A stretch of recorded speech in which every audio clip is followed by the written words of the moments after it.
రాయలసీమలో రాప్తాడు సభ చూసిన తర్వాత ప్రతిపక్షాలకి ఉచ్చ పడిపోతుంది. బాత్రూములకి వెళ్ళడం రావడం ఇది ఎలా అంటే షుగర్ పేషెంట్స్ లాగా తయారయ్యారు వీళ్ళు. అంత ఉచ్చబడిపోతుంది అనమాట. ఆ జనం ఏంటి, అసలు ఆ గోలేంటి, అలా అరుస్తారేంటి, జగనన్న జగనన్న జగనన్న అని. అసలు ఏంటి ఇంత పిచ్చి జనాలకి జగనన్న అంటే ఆ అభిమానం. ఒక సొంత కొడుకు ఎలా అయితే ఒక కుటుంబానికి తను సంపాదించి పెడుతుంటే తల్లిదండ్రులు ముచ్చట పడిపోతారో, ఏ కొడుకైతే ప్రయోజకుడైతే తల్లిదండ్రులు ముచ్చట పడిపోతారో, సంతోష పడిపోతారో, అలాగే ఈ రోజు జగనన్నని కొడుకుగా, అన్నయ్యగా, మేనమామగా చూసుకుంటున్న ఈ ప్రజలందరూ కూడా అలా సంతోషంతో ఆనందంగా కేరింతలు కొడుతున్నారు. అసలు ఆ జగనన్నని చూడడానికి తండోపతండాలుగా రోడ్లన్నీ ట్రాఫిక్లు జామ్ అయిపోయేలాగా జగనన్నని చూడాలి అని చెప్పేసి అందరూ అలా తరలి వస్తున్నారు. అసలు ఆ జన సంద్రానికి ప్రతిపక్షాలకి ఉచ్చ పడిపోతుంది.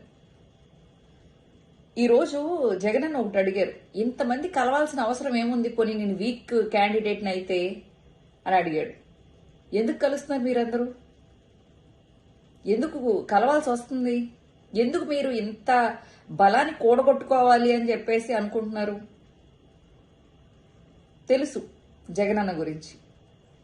మీరు ఎన్ని నేషనల్ పార్టీలని, ఎన్ని లోకల్ పార్టీలని కలుపుకున్నా కూడా, ఎన్ని ఛానల్స్ పెట్టి 24/7 365 days వాళ్ళ చెవుల్లో, జనాల చెవుల్లో ఊదుతున్నా కూడా జగనన్న మాత్రం ప్రజల గుండెల్లో గూడు కట్టేసుకుంటున్నాడు.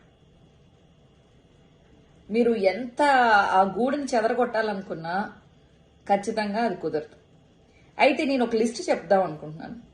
ఈ రాప్తాడు సభ ఈ మధ్య కాలంలో పెడుతున్న సభలన్నీ చూసిన తర్వాత, ఎస్పెషలీ రాయలసీమలో సభ చూసిన తర్వాత ఫస్ట్ ఒక భయం పుట్టింది. అలాగే ఒక కుళ్ళుబోతుతనం ఉంటది కదా, ఎవరైనా బాగుపడితే ఏంటి వీళ్ళు ఇలా బాగుపడిపోతున్నారు అని చూడలేని తనం ఒకటి ఉంటది కదా, అలాంటి ఫీలింగ్స్ అయితే కలిగింది అయితే షర్మిలకి. రాయలసీమలో అన్నకి ఎంత పవర్ ఉంది, ఇంతమంది ఉన్నారు వెనకాల, ఇంతమంది రేపొద్దున్న ఓటేస్తారు అనే భయం పుట్టుకున్నదైతే, అయితే జగనన్న నేనేం చేయలేను అని చెప్పేసి ఒక భయం అయితే పుట్టుకున్నదైతే షర్మిలకి. ఆ తర్వాత సునీతకి కూడా భయం వచ్చి ఉండాలి నాకు తెలిసి. ఆ తర్వాత సునీత మొగుడికి, అలాగే షర్మిలక మొగుడికి కూడా ఒక చెప్పు దెబ్బ లాంటిది.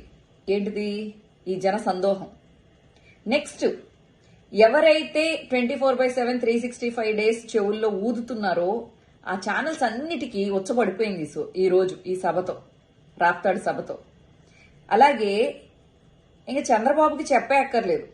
వాళ్ళ కుర్చీలు మడత పెట్టుకుని ఒకళ్ళ సంకలో ఒకళ్ళు నాక్కుని సంకారావాలు ఎన్ని చేసుకున్నా గాని వాళ్ళ మాట ఎవరు వినట్లేదు, వాళ్ళ సభలు ఎవరు చూడట్లేదు, వాళ్ళ సభలకు కూడా జనాలు రావట్లేదు, ఖాళీ కుర్చీలు దర్శనమిస్తున్నాయి. అలాగే TV5, ఆంధ్రజ్యోతి ఎన్ని ఓదరగొట్టినా, ఎంత చెప్పినా జనాలు వినేటట్టు కనిపించట్లేదు. వాళ్ళకి ఇన్సెక్యూరిటీ మొదలైపోయింది. ఇంకా పావలాగాడికి లాస్ట్ టైం అన్న ఒక ఎమ్మెల్యే సీట్ వచ్చింది, ఈసారి మొత్తానికి ఏది వచ్చేటట్లేదు. హైదరాబాద్ తరిమి కొట్టారు, నా చేతులారా నేను సినిమాలు చెడగొట్టుకున్నాను, నా పరిస్థితి ఏంటి అని చెప్పేసి ఆడికి ఒక భయం ఉండాలి.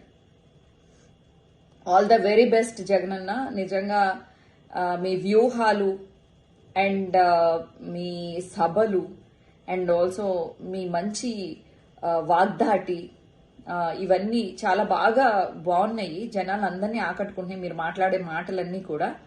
అలాగే మీరు నిజంగా కూడా ఈ కరోనా పీరియడ్ తీసేస్తే మీకు నాకు తెలిసి ఒక 2-2.5 సంవత్సరాలు మీ చేతిలో ఉన్న ఇదికి, ఈ 2.5 సంవత్సరాలు మీరు చాలా కష్టపడి అసలు ఆంధ్రాని ఒక రేంజ్ లో నిలబెట్టారు.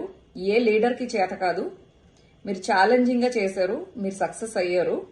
అది జనాలకు తెలుసు కాబట్టి ఈ మౌత్ పబ్లిసిటీ వల్లనే మీరు ఇంకా ఎక్కువ అంటే ఒక 10 టీవీ ఛానల్స్ మీ గురించి ఓదరగొట్టక్కర్లేదు. జనాలు చాలు, చిన్న పిల్లలు చాలు, అలాగే ఆడవాళ్లు చాలు ఆ కుటుంబం అంతా ఓటు వేయించడానికి. So all the very best YSRCP, all the very best to Jagananna. God bless you. ఇలాగే మీరు కంటిన్యూ చేయండి. మోర్ ఎనర్జీ అండ్ ఆల్సో మీరు ఆరోగ్యం జాగ్రత్తగా చూసుకోండి. ఈ ఎండలు ఇవన్నీ ఎక్కువ అవుతున్నాయి.